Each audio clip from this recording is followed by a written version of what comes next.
Good evening, everybody. It is Friday, TGIF, August 27th, and it has been a good day all around.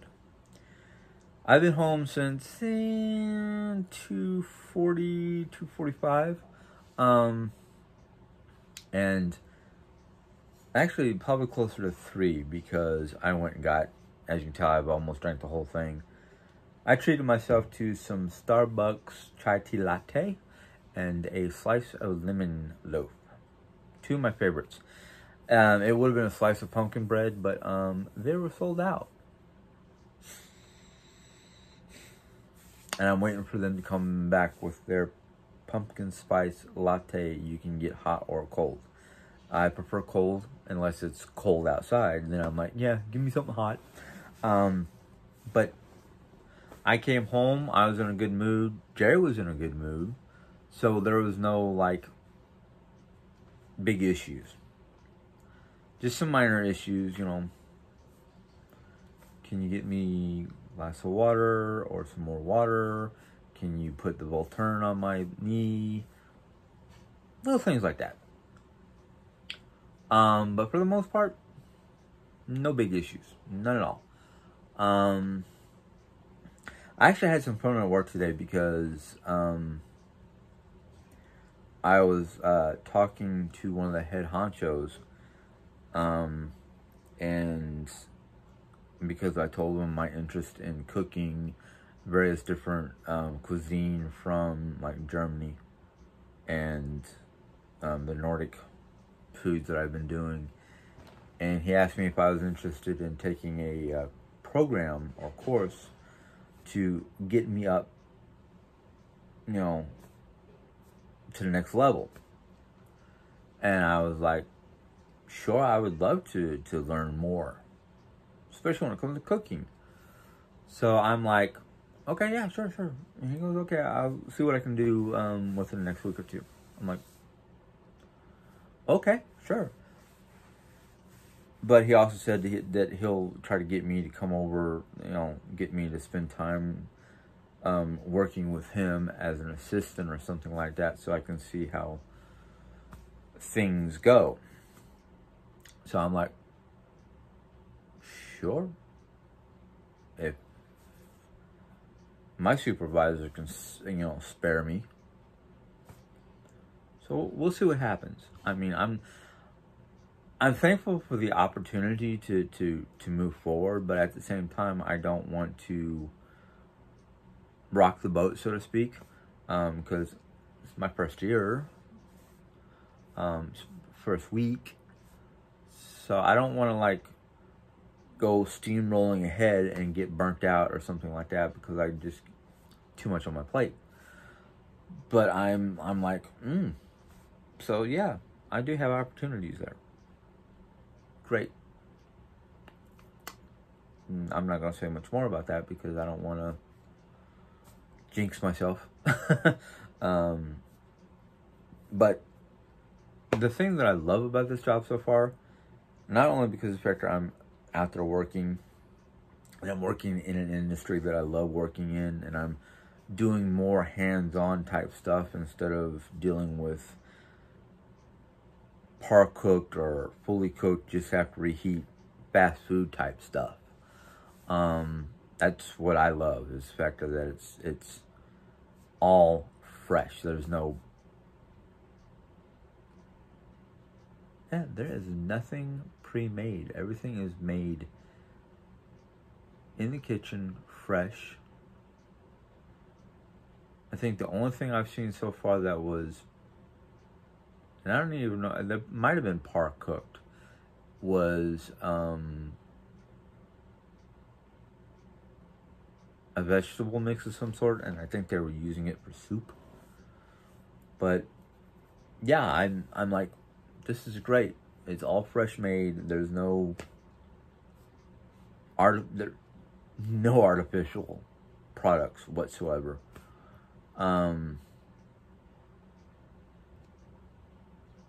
I got to do, today I actually got to do something I don't get to do that often, but because of it's Friday. It's busier than most days. I had to make some what we call halal chicken. And I don't remember all the ingredients, but it was like a bunch of different Mediterranean style spices and herbs and other ingredients that I can't remember off the top of my head, but I made it. I was the one who measured everything out. All that stuff, I was just told what to put in there, and I did it. And come Monday, I'll have to ask again, and this time write down the ingredients. But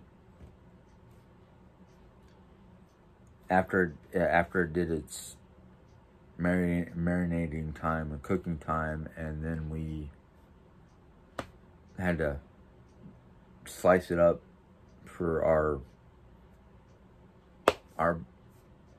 workstation. The supervisor came along and tried it to see how it tasted, and they were impressed, put it that way. And I was just like, you know, just trying to do my job. But everything's been good. I mean, really good today. The only hiccup that we had today at the house was Jerry Ann and I had a slight miscommunication about what she wanted to eat, because she was asking about her leftover salad from the other day, and she said chicken and or salad, and I went, huh? And when I went in there to ask her what she meant, and I had the salad in my hand, she was like, where's the chicken? And I'm like, well, I didn't understand that part, because it was like chicken and or. Well, what do you mean by that? And she goes, the chicken you made today. And I went, I didn't make chicken today. I made chicken yesterday. I grilled up some chicken with some seasoning and teriyaki sauce. She's like, no, the chicken you were telling me about during your lunch break at work. And I'm like, oh, I can't bring any of that stuff home. I can get in trouble for trying to bring any of that home. She goes, oh, man. And I was like, how about, I was like, I'm sorry. I didn't realize what chicken you were talking about. Do you want me to go out and, you want me to heat up a piece of chicken for you, cut it up so you can throw it inside? She goes, oh, no, that's all right. I'm like, okay. But I mean, if that's the only miscommunications we have from this point on, which, who knows, I'd be happy. Because then that means less arguing, less headbutting, less frustration and stress and anxieties and all that fun stuff. I mean, I wish right now, I wish I fully understood the medical situation that she's having, so I can help her deal with it. I've listened to a lot of people who are on here. Some of them sound like professionals. Some of them I don't know, because, I don't know Jack from Jill or Jane from John when it comes to most of the people here. And I'm a trusting sort, so I don't just like, if they say they are who they are, I don't sit there and go, prove it. Because, I mean, I'm pretty sure most of them don't want to put their records or their license or their diploma from nursing school on a general forum, so I don't ask for that. I listen to them, I take it, I consider what they have to say and go, I do agree with a lot of people who are saying that she needs to try to get up and do more. One of the things that I really truly agree with is she needs to try to get up and go to the bathroom and not on a commode.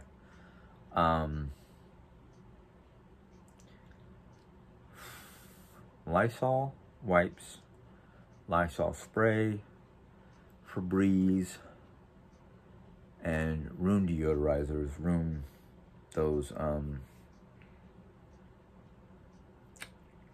the only thing I can call them is a wallflower, because it's a little device that I put essential oils in, and every 15, well, it doesn't really have a timer. It has a amount that it releases. I have it in on the middle one to release mostly as much as I can get out. I actually need to go to Walmart and buy 1 or 2 more, because I'm starting to run low. But those have helped big time. So the only time I have to deal with that is when I dump it. And that's why I take a deep breath and hold it as long as possible.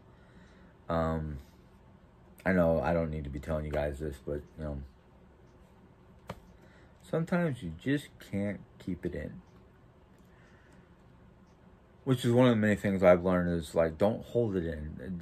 It's not good for you to hold it in. Just release it slowly, a little bit at a time, so you're not blowing your stack. Something I recently read on I don't have a book, but somebody told me about a website. Well, actually, I've got 3 different sources now. A website, another YouTuber who's an actual psychiatrist, and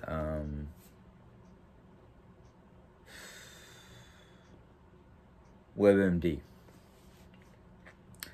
Actually, that is my website, WebMD. So it's only 2.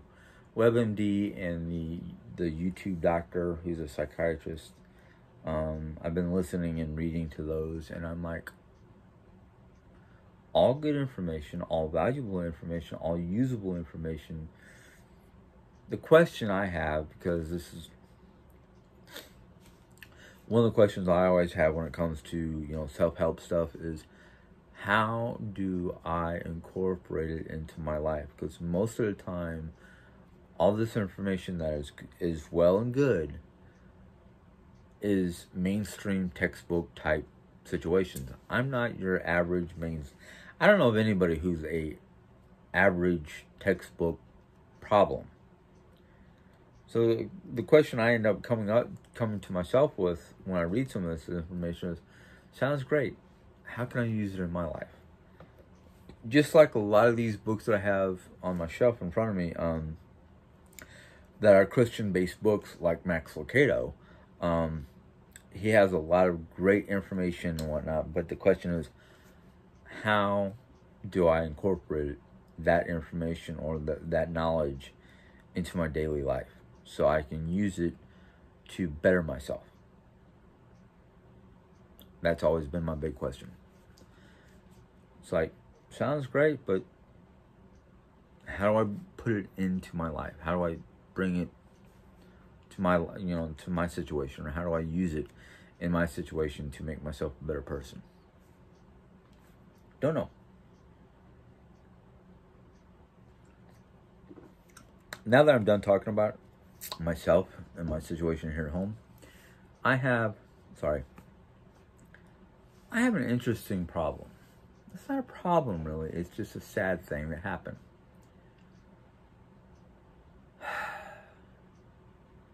I don't remember numbers. I think it was like 4 to 6 American soldiers who were killed in Afghanistan.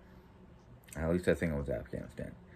I don't remember, I don't know the full story or anything like that. I just remember reading blurbs and blips on a news report or hearing it on the radio.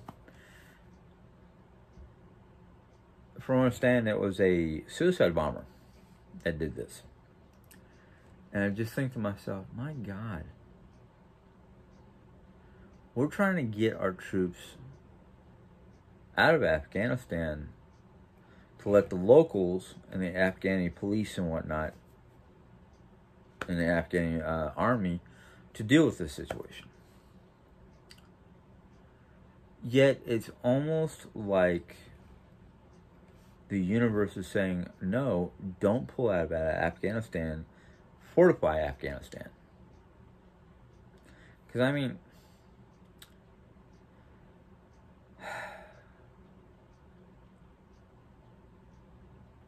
most of the families of these soldiers are not going to get a full disclosure of any form. They'll receive a basic condolence letter from the military, from the government, probably some sort of information or form or whatnot from the president or the presidential office. An American flag folded into a triangle, just like I got from my father, even though he did not die in a war. But to actually have to have four separate families for these 4 soldiers that passed away, that were murdered, basically. Never to be able to see that family member ever again. Enjoy their presence, enjoy their stories, and enjoy holidays, anything like that. I don't know anything about the families. I don't know anything about the stories of what's going on. But the thing is, it's like, we get so caught up in our own daily lives. And I know my wife doesn't like watching or listening to the news because it's too sad, too depressing, too whatever. And I can kind of understand, because I don't really like watching the news all the time, because it does have a lot of annoying factors in the news. But the factor that it wasn't until earlier today, or when I got home and started looking at all my different stuff, that I read about it. And like I said, I don't remember the full story. I just know that I saw the big title: 4 American GIs murdered in suicide bombing. And I just kind of went, why? Why? Then my next question is, where were these soldiers at? Were they on... And what I read, and I might have gotten 2 stories mixed up, but what I read, it sounded like they were getting ready to leave on a military transport to leave Afghanistan. I was wondering why I saw a news blip, a video of 2 Apaches escorting a C-130 transport plane landing in Afghanistan. And I'm like, did the suicide bomber go after the soldiers there? Or was that an escort as the plane was landing with the bodies of the 4 soldiers? And they had a military escort via Apache helicopters. I don't know. But I was just kind of like, my God. Is the world turned so upside down that these terrorists are willing to attack soldiers on a military base as they're getting ready to load up and leave the country? It's like, did y'all not learn what you did wrong when you attacked us here in America on 9/11? You think just because you're attacking American soldiers on your home territory that it's going to keep us from turning around going, no. Now we can sit here and debate if it's going to if we're going to go back there or not, because I don't know what's going on with the government and what their decisions are and why they're making the decisions to pull out, the whole 9 yards. Now I can understand that part of the reason why they're pulling out is financial. You know, that in a factor with the way COVID, I hate bringing COVID up, but the way COVID is and all the different variances and all, you know, all the different countries that are being affected and whatnot, maybe somebody up in the White House or the Oval Office or the Pentagon and whatnot are worried about a possible attack on our soil, and they just want to beef up the country's security because we're stretched thin in Afghanistan as is. I don't know. I can come up with all kinds of crazy theories and whatnot, but just the factor that these guys were getting ready to come home after being over there for so long, that this is how they have to go. This is what happens when they're trying to come home to their families. It's just nuts. It's saddening. It's just like, really? Really? Is this the way the world is going to go? I mean, it's one thing to realize that our own country, because of our own problems, looks like parts of what's going on here in our own backyard makes some people think that, you know, our country's going down the toilet. I don't know. I mean, yeah, I can see a lot of problems with our country and whatnot, but that doesn't mean we're going down the toilet. It just means we have some issues that we have to fix because, well, the only way I can describe it is growing pains. We're still a growing nation. We are the youngest nation on the face of the planet, and we're still growing. But why?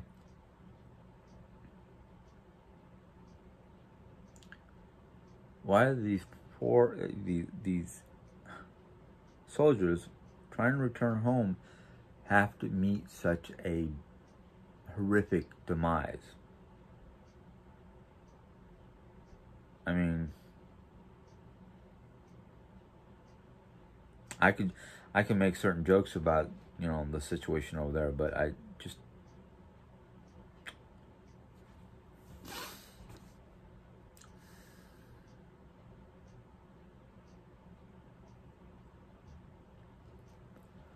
I mean, it's one thing to fight a war over a just cause.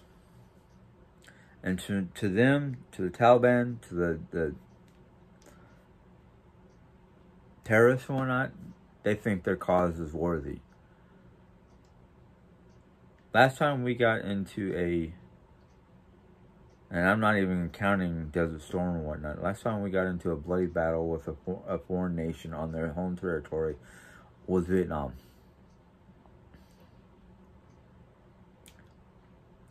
And they had some dirty, nasty little tricks up their sleeve, too. They didn't have suicide bombers, but they had all these little jungle booby traps and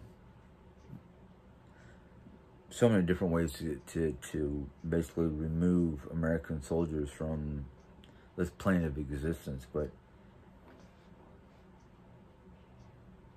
this particular situation, the war on terrorism, or whatever you want to call it nowadays, it's a whole different ball of wax. And there are people willing to strap on a couple pounds worth of C4 and go running into a crowd and triggering a detonation while they're still wearing a vest. Military term for that vest is called an S vest or suicide vest. It's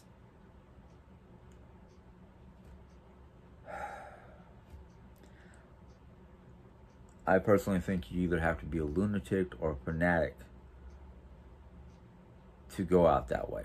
I mean, it's like it's one thing when you're out in the field going, you know, doing going through a firefight out in the middle of nowhere, but when you're on a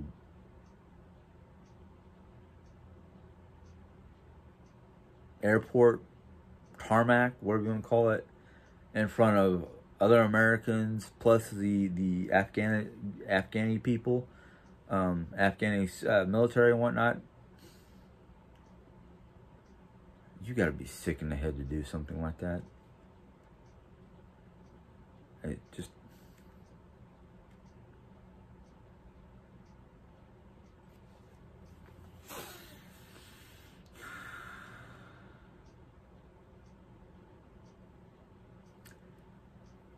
it irritates and upsets me when stuff like that happens. I mean, granted, I didn't make it through basic training because of shin splints and other issues. But to think any one of the people I was at basic training with could have been there or could have been one of the poor souls that lost their lives that day. I mean, I understood when I was a kid growing up in the military that it's a brotherhood, but actually getting halfway through your basic training before you get shin splints or that kind of thing, and having to be sent home on a medical discharge because of that issue, or not, actually it wasn't a medical, it was considered a general discharge. But to know that there was so many people that I left behind as friends and comrades could have been one of these poor souls. It just...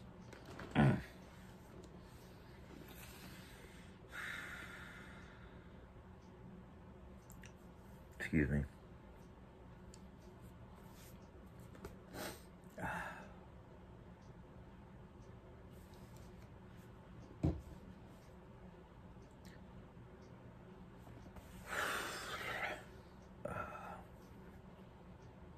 But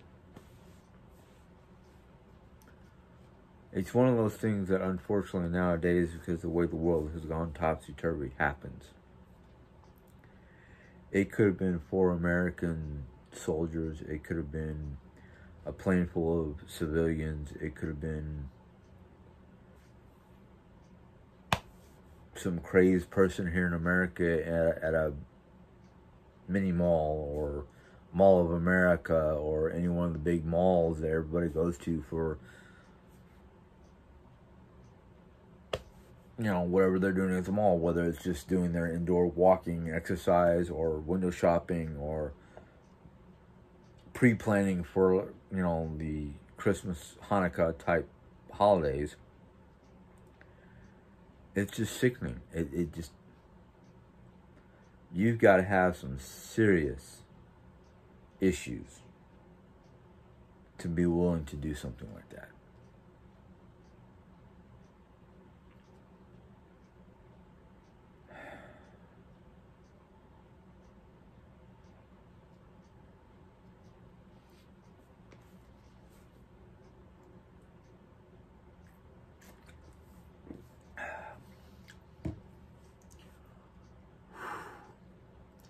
But on the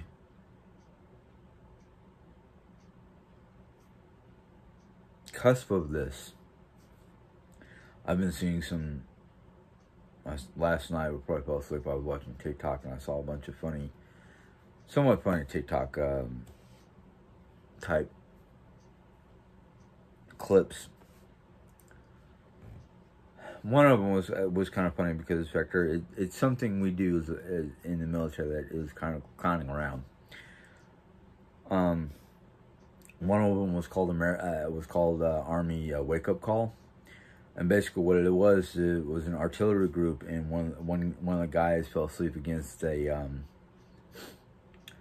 one of their transport units. I didn't see what it was, but it looked like a deuce and a half, or not a deuce and a half.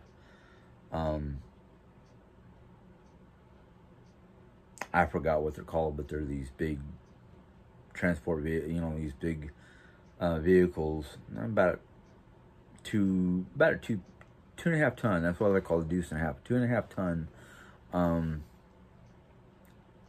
vehicle that soldiers climb up in the back end, and they get, and they hook up the artillery units to the back and pull them to wherever they're going. But the guy was asleep, and everybody was like, okay, sure, he's going to sleep during the middle of the day. So they fired off one of the artillery units and woke him up. That could be a little dangerous, because, I mean, unless he had his earplugs in, he could have gone deaf. It could have basically burst his eardrums. The other one that I saw that I thought was hilarious is it was a C-130 air transport unit, and the one guy looked like he was dressed up like a redneck, but military outfit with a redneck scarf and whatnot. But it said, load up a C-130 with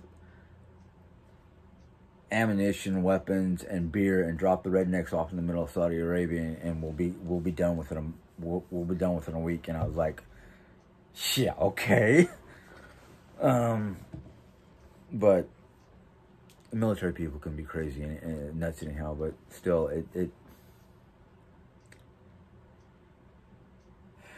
I understand a lot of people's reactions to what happened to these 4 soldiers. And a lot of people are, I mean, a lot of just simple country folks and hardcore true blue-blooded Americans would love to be able to just load up with whatever they can carry and be dropped off in the middle of Saudi Arabia to find the Taliban themselves. But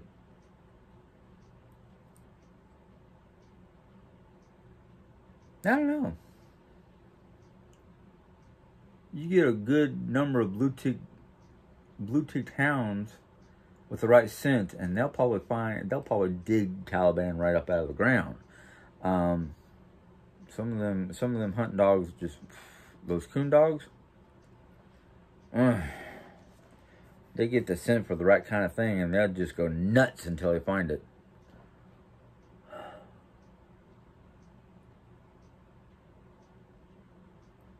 Well, they do have the second strongest olfactory out of all canine, out of just about every canine, even a stronger olfactory system than the North American gray wolf. So, no, a good tracking dog is a good tracking dog. That's all I have to say. But I just cannot believe the audacity of some of these suicide bombers.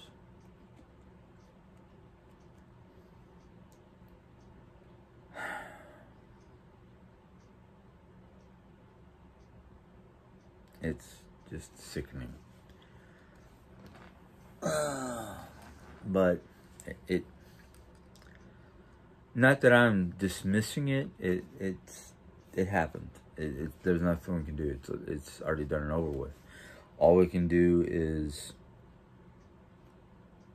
mourn for their families and say a prayer for the families themselves, because I don't know nothing about the 4 soldiers. I don't know what they're leaving behind family-wise. I mean, it's one thing if you're a father and your son dies this way, or a grandfather and your grandson dies in such a manner. It's aggravating. It's annoying. It's downright maddening. But I feel more sorry for the spouse, children, nieces and nephews, the younger ones, the spouse and the young children that knew him or them, him, her, don't matter. It's the fact it's the loss of a life that was just it wasn't necessary. You know, all I can say is it's in God's hands. You know,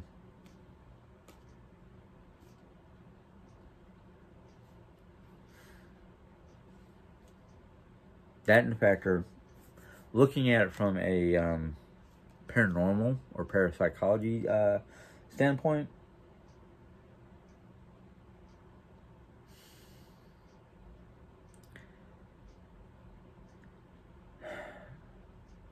Yeah. Looking at it from a paranormal or parapsychology standpoint, I hope that the members of Taliban that this suicide bomber was attached to, or part of, are haunted by these 4 soldiers until they die. That's the worst thing I can think of saying about it. Because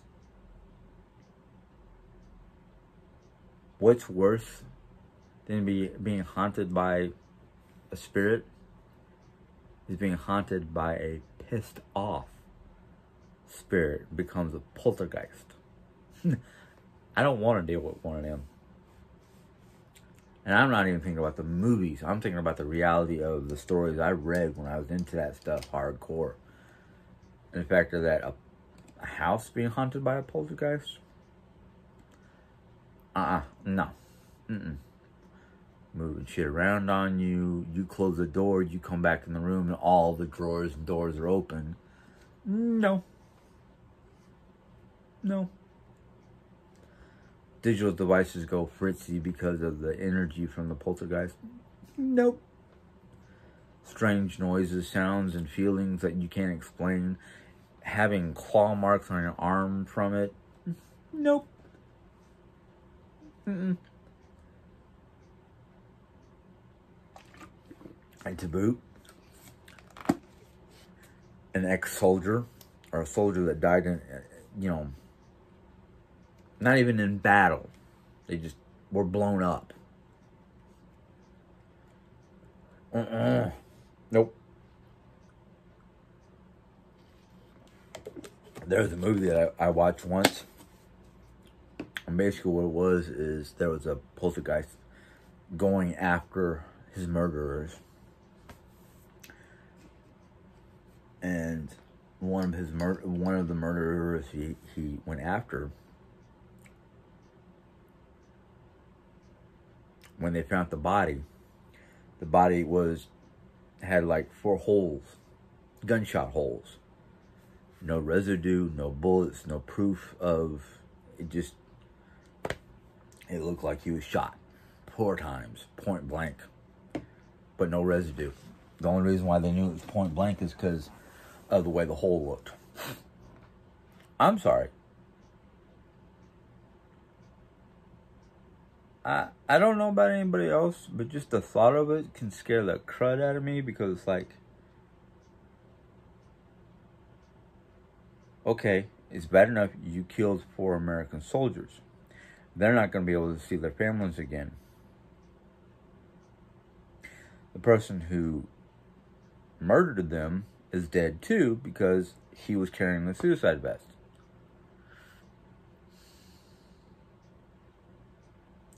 So if they do become ghosts instead of going to where they belong, are they going to haunt the location where they died? Because of the energy from the traumatic death, is there going to be a residual, what they call a residual haunting, which is like a recording of the event? Or if the soldiers don't, or even if only one of them does not go up to where they belong, what is he going to do? He, she.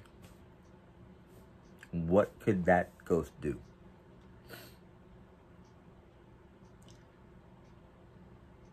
I would not want to be in any area that energy is going to go to. Because that just became a danger zone that you cannot get out of. You can't get away from.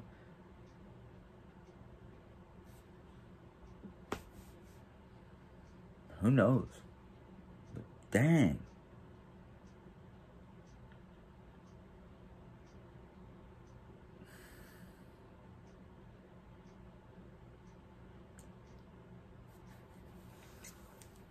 Like, knowing some of the stuff that I know, I don't know who to be sorry for. I'm definitely sorry for the families because of their loss.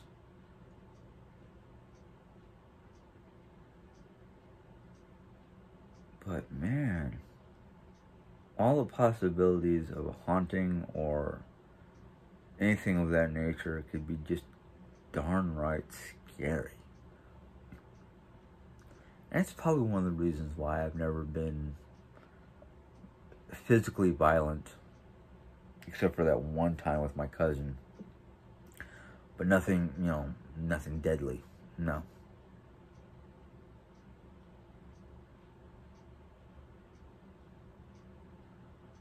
Because there are things that I know that are just downright scary as all get out.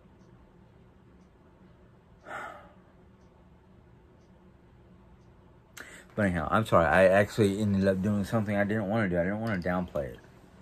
Because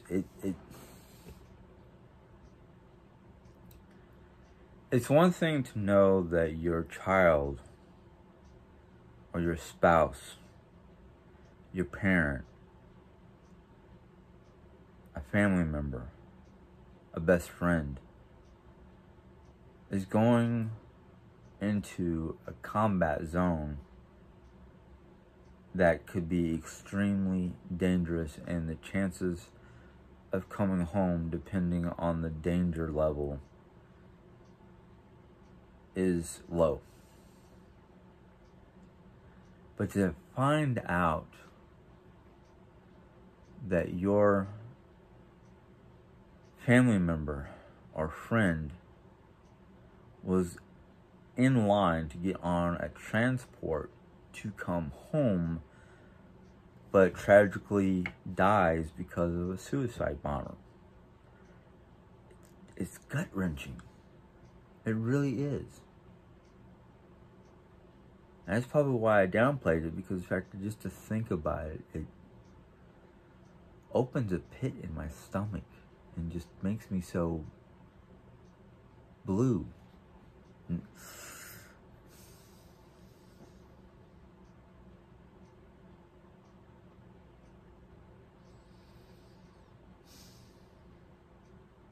I think about my own luck. Because my father, after I was born, my mom and I were sent back to the States to live with my grandparents at the time, while he helped finish getting American soldiers and equipment out of the Vietnam era. Granted, he was stationed in Thailand, but still, on any one of the missions that he was volunteered to go on to pick up American soldiers who had either been wounded or died on the battlefield, those transports could have been attacked by Viet Cong. And some of the stories he even said or talked about while he was in Thailand makes me think that my father wasn't just lucky, but he was being protected by a guardian angel. But these 4 souls weren't so lucky. Didn't fare so well.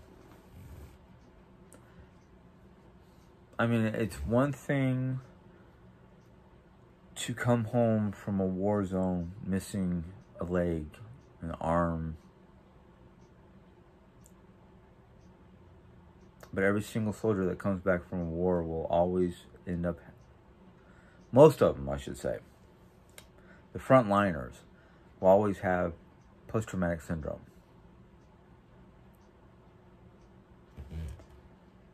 Even those who survived that particular bombing that took those 4 soldiers will have nightmares and post-traumatic syndrome and mental or physical health issues of one form or another.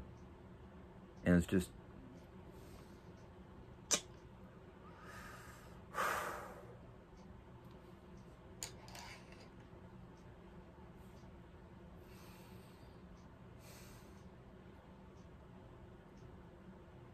I just don't understand sometimes. Now, I did read a few comments on Jerry Ann's posts, and one of them was talking about how Jerry Ann did not talk about the 4 soldiers that passed away, or anything from the news from that day. Well, like I said, I think I've said it before, Jerry Ann doesn't watch the news. Jerry Ann doesn't want to watch the news because it's too depressing, it's too sad, and I can understand, because there are times I don't want to watch the news because it's not the fact that it's depressing or sad. It's just sometimes I hear pieces of news on TV and I want to throw something at the TV because it's just like, really, are you, But when I caught the blips and clips about the 4 soldiers, I had to change the radio station. What I ended up doing was I just turned off the radio for a few minutes. Because it's not that I didn't want to hear details, but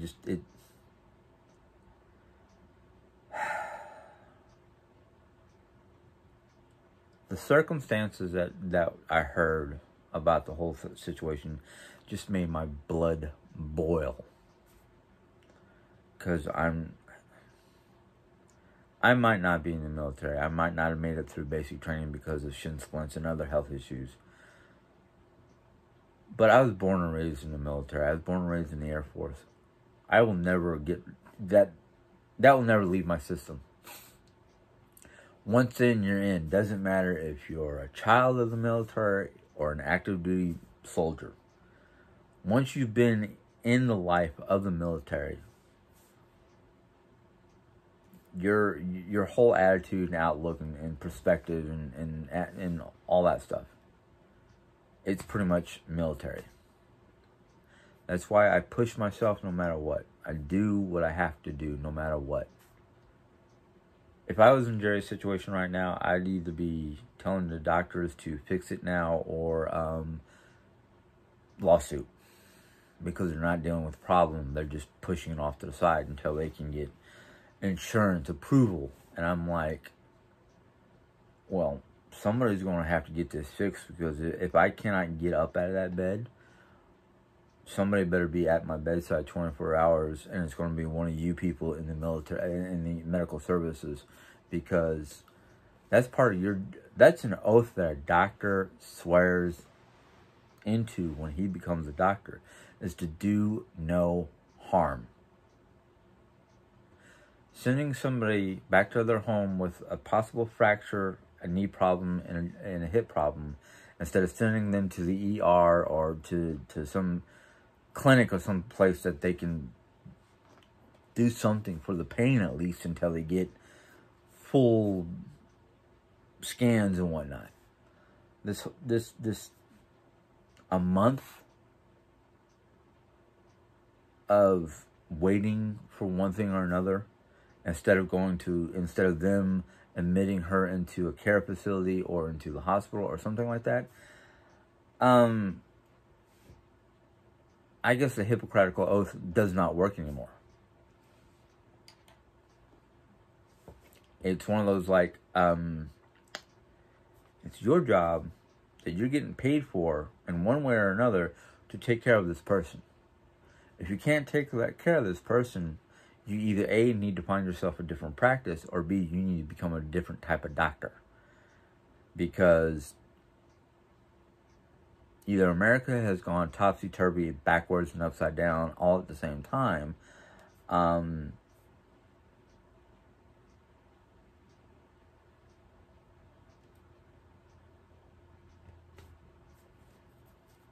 We need a new system. We need a better system. We need something more than what we got now.